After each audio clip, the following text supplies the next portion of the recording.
mud, dirt, straw. When Beatrice Gallagher began packing soil into the frame of her new home, the locals of Pine Ridge called her deranged. They chuckled as she hauled clay instead of fiberglass. But they weren't laughing when the deadliest winter in a century swallowed their modern town whole. The summer of 1997 baked the small, picturesque town of Pine Ridge, Montana, under a relentless, unyielding sun. It was the kind of heat that made the asphalt shimmer and sent most residents fleeing into the air-conditioned sanctuaries of their newly built suburban homes. But on the rocky, wind-swept outskirts of town, at the dead end of Old Miller Road, Beatrice Gallagher was sweating through her denim overalls, her boots sunk deep into a trench of wet, heavy earth. Beatrice was 52, a retired botanist with hands calloused by decades of field work and a sharp, uncompromising gaze that made the local gossips distinctly uncomfortable. She had purchased the abandoned Henderson plot, 3 acres of seemingly useless hard-pan clay, for next to nothing. When the lumber trucks failed to arrive, and instead dump trucks began dropping mountains of sand, straw bales, and gravel, the town's curiosity peaked. When she began mixing the materials with water and stomping it with her bare feet, the curiosity curdled into mockery. "She's building a glorified sand castle," scoffed Arthur Hayes, the town's premier real estate developer. Arthur had recently finished constructing Whispering Pines, a sprawling subdivision of identical vinyl-sided homes that he touted as the pinnacle of modern, efficient living. To him, Beatrice's project was an eyesore, a primitive blemish on the town's advancing skyline. Beatrice was building a cob house. It was an ancient technique, utilizing a mixture of clay-rich soil, aggregate, and straw sculpted by hand into massive monolithic walls. There were no studs, no drywall, no pink fluffy fiberglass insulation. Just earth. The harassment began passively. Cars would slow down as they passed her property, the passengers pointing and snickering behind tinted glass. Then it escalated. Brenda Carmody, the self-appointed president of the local homeowners association, despite Beatrice's property falling well outside her jurisdiction, made it her personal mission to halt the construction.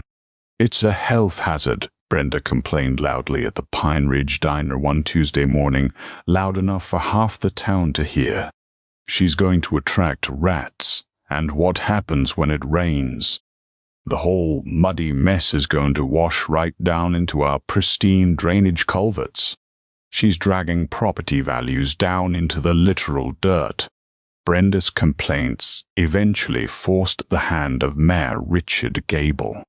Pressured by his most vocal constituents, the mayor dispatched Gregory Finch, the county building inspector, to shut the operation down. Finch arrived on a sweltering August afternoon, clipboard in hand, expecting an easy eviction.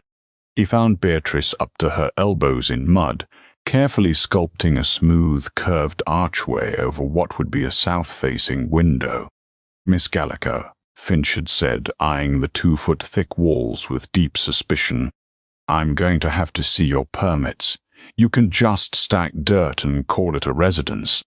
There are structural codes, R-value insulation requirements." Beatrice didn't stop working. She simply wiped a smudge of clay from her forehead and pointed to a laminated stack of papers nailed to a wooden post. "County Code 402B, Section 4, she recited without looking. "Agricultural zoning permits, alternative masonry, and natural thermal mass construction, provided the foundational load-bearing standards are met." "Which they are. I had an independent structural engineer from Bozeman sign off on it last month." "It's all there, Mr. Finch." Finch scoured the documents. He looked for a loophole, a missing signature, any excuse to issue a stop work order. But Beatrice had been meticulous. Defeated, he drove back to town, leaving Beatrice to her labor. The town, denied legal recourse, resorted to public ridicule. The local newspaper, the Pine Ridge Gazette, ran a sarcastic lifestyle column titled "The Mud Hut of Miller Road." teenagers would drive by at night throwing empty beer cans into her ditches. Through it all, Beatrice remained stoic. She knew something they didn't. She understood the land, the sweeping jet streams, and the historical weather patterns of the valley. While Arthur Hayes's subdivision relied entirely on the fragile, overburdened municipal power grid to keep its residents comfortable, Beatrice was building a fortress. Her house was oriented perfectly to capture the low winter sun. Her thick earthen walls designed to act as a massive thermal battery absorbing heat during the day and radiating it slowly into the living space at night. She built a highly efficient cast-iron rocket stove directly into a cob bench in the center of the room. She dug a deep root cellar, stocking it with preserved goods from her garden. By November, the house was finished. It looked like a natural outcropping of the earth, a smooth, undulating structure with a living roof planted with hardy sedums. As Thanksgiving approached, the weather forecasters in the city promised a mild, wet winter. But Beatrice watched the wildlife. She saw the deer coming down from the high country weeks earlier than usual, their winter coats unusually thick. She watched the squirrels frantically hoarding, stripping the oak trees bare in record time. The earth was bracing for an impact. Beatrice locked her heavy timber door, stacked her seasoned firewood, and waited. The blizzard of '98 did not arrive with a gentle flurry. It hit Pine Ridge like a concrete wall. It began on the second Tuesday of January. A freak atmospheric river carrying an ocean's worth of moisture slammed into a sudden, violently aggressive Arctic pressure system stalling over the Montana plains. The sky turned a bruised, sickly purple by mid-afternoon. The wind didn't howl. It screamed. By 6 p.m., the snow was falling at a rate of 4 inches an hour. The local meteorologist, Bill Henderson, interrupted the evening broadcast, his voice uncharacteristically tense. "This is not a standard winter storm," he warned, tapping nervously at the radar screen on the monitor. "We are looking at a historic whiteout. Wind gusts exceeding 70 miles per hour. Temperatures plummeting to 30 below zero by midnight. Do not go outside. I repeat, do not travel." Not. In the Whispering Pines subdivision, the illusion of modern security shattered exactly at 8:14 p.m. The weight of the rapidly accumulating ice-heavy snow snapped the main transmission lines leading into the valley. Across Pine Ridge, transformers blew in rapid succession, painting the blinding white sky with eerie flashes of electric green and blue. Then absolute darkness fell. Inside Brenda Carmody's home, the immediate loss of power was an annoyance.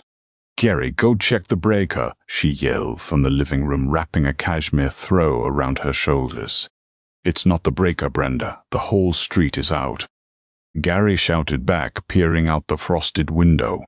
"The street lights are dead. Everything is dead."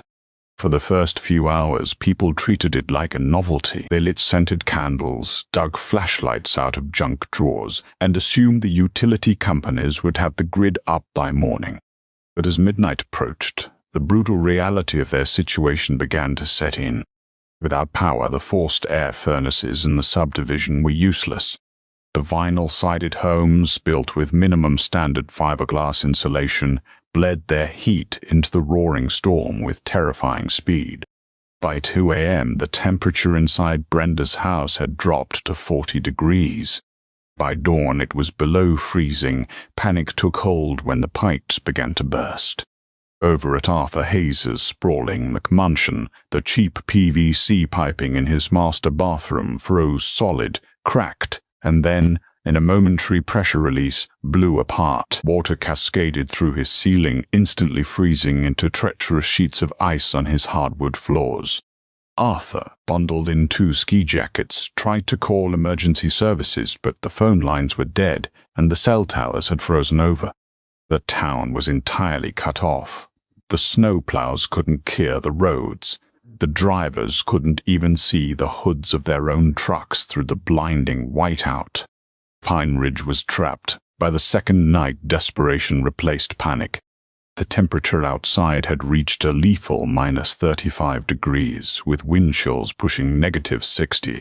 Inside the homes, families huddled together under piles of blankets, their breath pluming in the dark. Brenda and Gary Carmody resorted to breaking apart their expensive mahogany dining chairs, trying to burn them in a decorative gas fireplace that wasn't designed for wood. The house quickly filled with choking, toxic smoke, forcing them to open a window and let the deadly cold rush back in. On the edge of town, entirely isolated from the chaos, Beatrice Gallagher sat in a rocking chair, sipping hot peppermint tea. Inside her mud house, it was a comfortable 68 degrees. The roaring blizzard outside sounded muffled, a distant muted thud against the 24-inch thick earth walls. The massive thermal mass of the cob had absorbed the heat from her small, incredibly efficient rocket stove. She only needed a handful of sticks every few hours to keep the earthen bench radiating deep, bone-warming heat into the room. Her root cellar was perfectly regulated at 40 degrees, keeping her potatoes, carrots, and canned stews fresh. She had melted snow in a cast-iron pot for drinking water. She was perfectly self-sustaining. The house, mocked as a primitive sandcastle, was performing exactly as she had engineered it to. It was a lifeboat. Back in the heart of Pine Ridge, Mayor Gable realized his town was dying. People were going to freeze to death in their beds.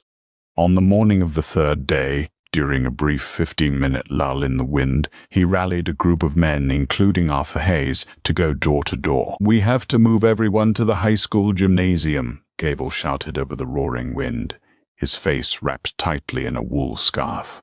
"It's a designated emergency shelter. They have a commercial backup generator. We can run industrial space heaters, get everyone moving." It was a brutal, agonizing migration. Dozens of families carrying crying children and whatever blankets they could drag marched blindly through snowdrifts that reached their waists. Frostbite claimed fingers and toes within minutes. When they finally broke through the heavy double doors of the gymnasium, they collapsed on the hardwood floor, weeping with relief.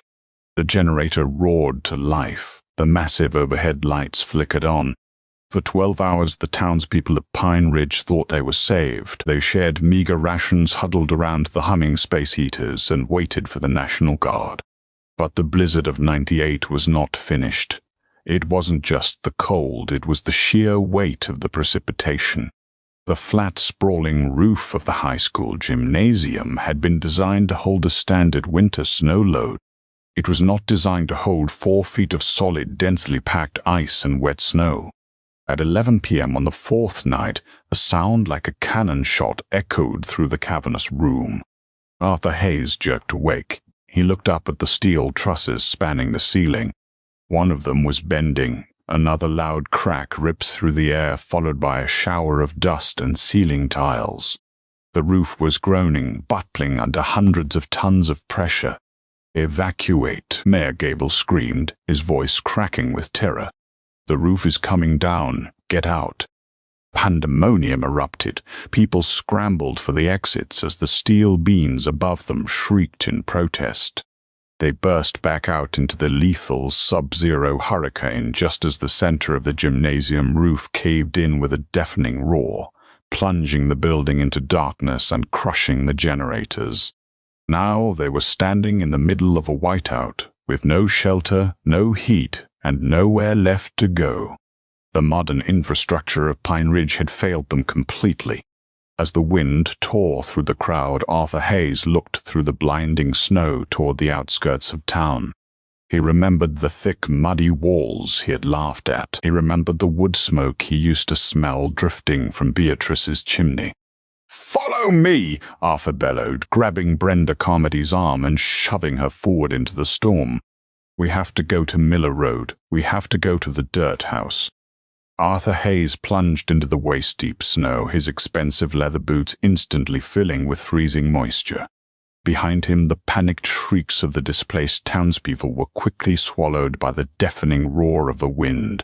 The high school gymnasium behind them was nothing but a crumpled tomb of twisted steel and shattered concrete. To stay was to die. To move was to risk a slightly slower death. "Link arms," Arthur bellowed, his voice tearing at his throat. He grabbed the sleeve of Brenda Carmody's ruined cashmere coat. "Do not let go of the person next to you. If you fall behind, you die." "We are heading for Miller Road." Mayor Richard Gable stumbled forward, his face pale and eyes wide with shock. "It's over 2 miles, Arthur. We'll never make it. The wind chill is 60 below. My lungs are burning." "Then burn them," Arthur snapped, his previous arrogance entirely stripped away by the raw primal terror of the elements. "That mud house is the only structure left in this valley with heat. We march or we freeze."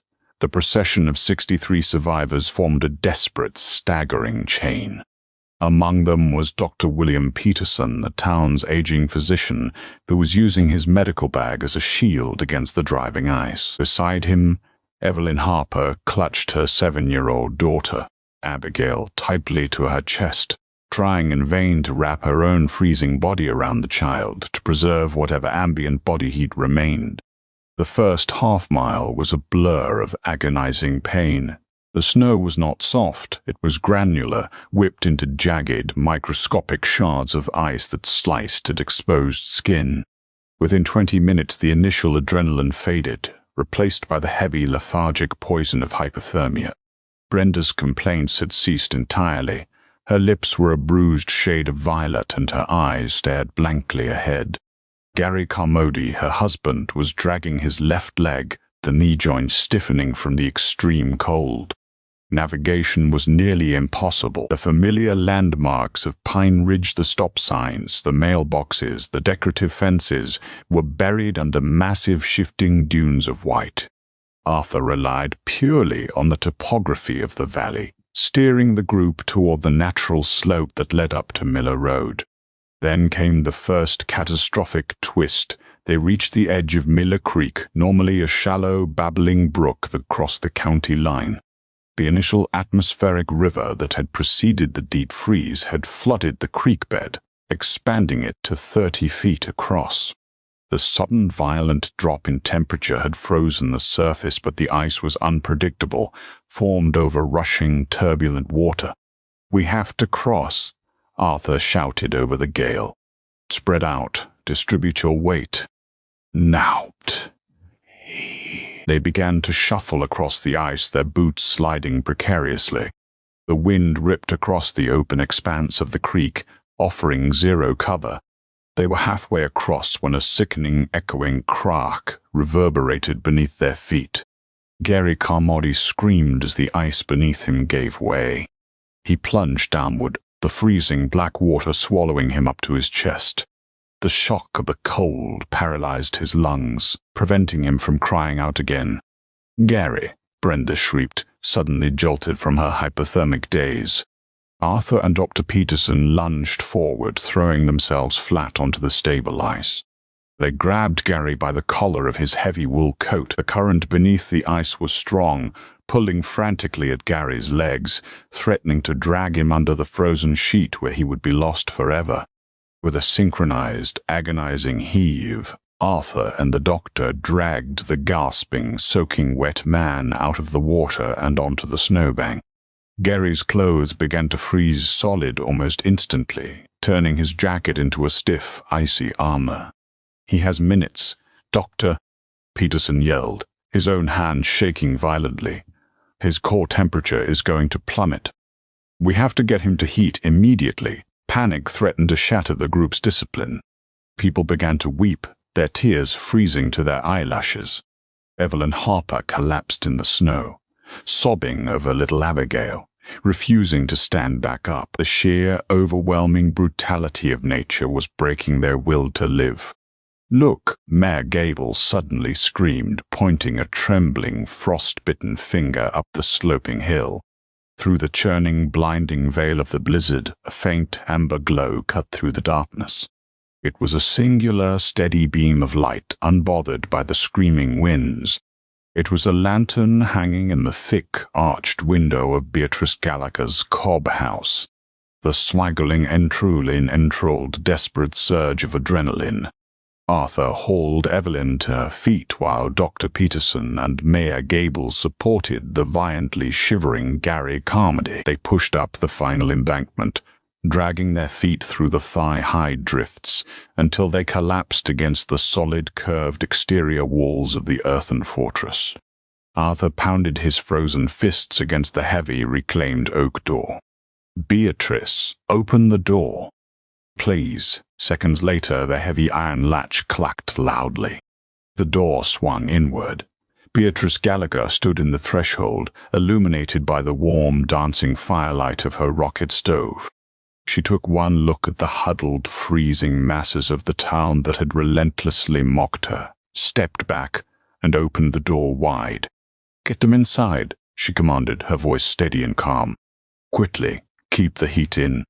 The transition from the lethal sub-zero hurricane to the interior of the cob house was jarring. As the heavy door slammed shut, cutting off the shriek of the blizzard, the townspeople of Pine Ridge fell to the earthen floor, gasping and weeping in the sudden, enveloping warmth. The temperature inside was a steady, luxurious 70 degrees. The massive, 2-foot-thick walls of mud, sand, and straw absorbed the furious howling of the storm, until it was nothing more than a dull, distant hum. In the center of the open concept room, the cast-iron rocket stove drafted perfectly, feeding an intense, clean-burning fire that channeled its exhaust through the long, clear, serpentine mud bench wrapped around the living space. "Don't crowd the fire," Beatrice instructed sharply, stepping over the exhausted bodies. She moved with practiced efficiency. "Dr. Peterson, get the wet clothes off that man. Put him on the heated bench. It's thermal mass. It will push heat directly into his core." The doctor stripped Gary of his frozen, rigid clothing and laid him gently onto the cob bench. Gary groaned, his violent shivering slowly beginning to subside as the radiant, penetrating heat from the earthen structure began to warm his blood. Arthur Hayes sat slumped against the front door, staring around the room in absolute disbelief. There were no drafts. There was no condensation freezing on the inside of the windows. The smooth, undulating walls felt solid, grounded, and impossibly safe. It was a stark, humiliating contrast to his multi-million-dollar vinyl subdivisions that were currently failing spectacularly in the valley below. "How is it this warm?" Brenda whispered, her voice hoarse as she clutched a woolen blanket Beatrice had tossed to her. "You have no electricity. The power grid has been dead for 4 days." Beatrice was busy pulling massive glass jars of preserved venison stew and root vegetables from her cellar. "Insulation and thermal mass," she replied without looking up. "Your modern houses are built like cardboard boxes. They require constant, immense energy to combat the environment. This house doesn't fight the environment. It works with it. The earth absorbs the heat, holds it, and gives it back when the room cools. It's simple physics. For the next 48 hours, the mud house served as an emergency triage center and sanctuary for over 60 people. It was cramped, bodies packed shoulder to shoulder on the floor, but it was warm. Beatrice efficiently rationed her deep cellar stores, feeding the townspeople nutrient-dense stews cooked directly on top of her stove. She melted continuous buckets of snow for drinking water. She had engineered her home for ultimate self-reliance, and it was currently sustaining the lives of the very people who had tried to condemn it. But the storm outside was escalating to its terrifying climax. On the evening of the 6th day, the atmospheric pressure dropped so violently that the survivors felt their ears pop. The wind velocity shifted from a steady gale to violent cyclonic bursts. Suddenly, a catastrophic groaning crack echoed from the darkness outside, louder than the wind. It was a sound that made Arthur's blood run cold. He recognized it instantly from the collapse of the gymnasium roof. Above the property stood a massive, century-old ponderosa pine tree, its trunk 3 feet in diameter. The relentless wind and the crushing weight of the ice had finally snapped its deep taproots. The giant tree leaned, splintered, and fell directly toward the house. "Brace yourselves," Mayor Gable screamed, throwing his arms over his head. Brenda shrieked, anticipating the roof caving in, expecting the heavy timber and earth to crush them all. The impact was earth-shattering. The entire house shuddered violently. A cloud of fine clay dust puffed from the plaster on the ceiling, raining down softly onto the terrified survivors. They waited in breathless silence for the structural failure. They waited for the freezing wind to tear through a newly ripped hole in the roof. Nothing happened. Arthur slowly lowered his arms. He looked up at the ceiling. The massive, peeled log rafters, supported by the monolithic, load-bearing earth walls, had barely bowed. The thick layer of soil and sedum on the living roof had acted as a massive, shock-absorbing cushion. The tree lay draped across the structure, its immense weight fully supported by walls made of dirt and straw. Beatrice stood by the stove, calmly brushing a dusting of clay from her shoulder. "The structural engineer from Bozeman," she said quietly into the stunned silence. He knew his math. Arthur Hayes, the premier developer of Pine Ridge, lowered his head into his hands and began to quietly weep. It was a mixture of profound relief, exhaustion, and absolute undeniable humility. The blizzard of '98 finally broke on the 14th day. The sriming winds died down, leaving behind a silent, brilliant, and devastatingly frozen landscape. When the National Guard helicopters finally crested the mountains and descended into the valley, they found a town largely destroyed. Roofs had caved in, plumbing infrastructures were entirely shattered, and millions of dollars in property damage had been inflicted on the modern subdivisions. But as the rescue choppers hovered over the end of Miller Road, they saw a different sight. 63 survivors stood outside a small, unassuming, mud-brown structure, waving their arms in the sunlight. The town of Pine Ridge would take years to rebuild. But when they did, the building codes shifted. The mockery stopped. Beatrice Gallagher, the town eccentric, became a local legend. She never asked for apologies, and she never rubbed her victory in their faces. She simply continued to tend her garden, chop her wood, and live quietly in her fortress of earth. However, Arthur Hayes's next real estate development didn't feature vinyl siding or cheap fiberglass. His new homes were built with thick, insulated walls, passive solar heating, and cast-iron stoves. He had learned the hardest lesson the earth could teach. You cannot conquer nature with cheap materials and arrogance. Sometimes, the only way to survive the storm is to build with the very mud beneath your feet. Survival isn't about fighting nature. It's about understanding it. Beatrice Gallagher proved that while modern luxury can vanish in a heartbeat, ancient wisdom built with mud and straw can withstand the apocalypse. If this incredible true story of resilience and the blizzard of '98 left you breathless, hit that like button, share this video with your friends, and subscribe to our channel for more untold tales of human survival.